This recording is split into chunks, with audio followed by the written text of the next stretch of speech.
The NativeScript 3.1 release included support for debugging your NativeScript apps through the Chrome Developer Tools Elements tab. So let's take a look at how it works.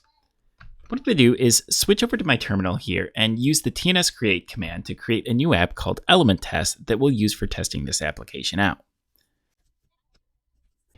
As of the NativeScript 3.1 release, support for the Chrome Developer Tools Elements tab is only available for NativeScript Android apps. We'll be adding iOS in a future release. But for now, to try this out on Android, I'm just going to cd in my app, and I will use the debug Android command to actually do a build of this app and get us ready to do a little bit of debugging. After about 30 seconds, my app is now over on my emulator, and on the terminal you can see I now have this URL to start up the Chrome DevTools. So what I'm going to do is I'm going to copy this URL. I'm going to open Chrome here, position it over here, paste in that URL, and go ahead and hit enter.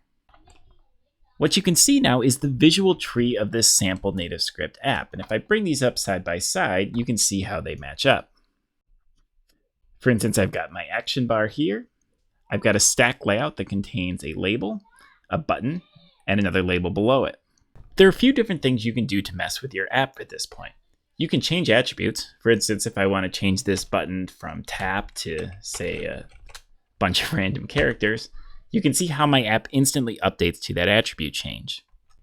You can also add completely new attributes.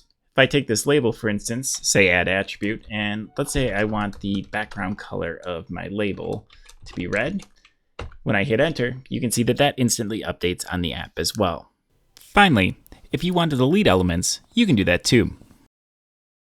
Hopefully you'll find the new Element tab integration a fun new way to explore, mess around, and debug with your NativeScript apps. If you have any questions, make sure to let us know in the comments.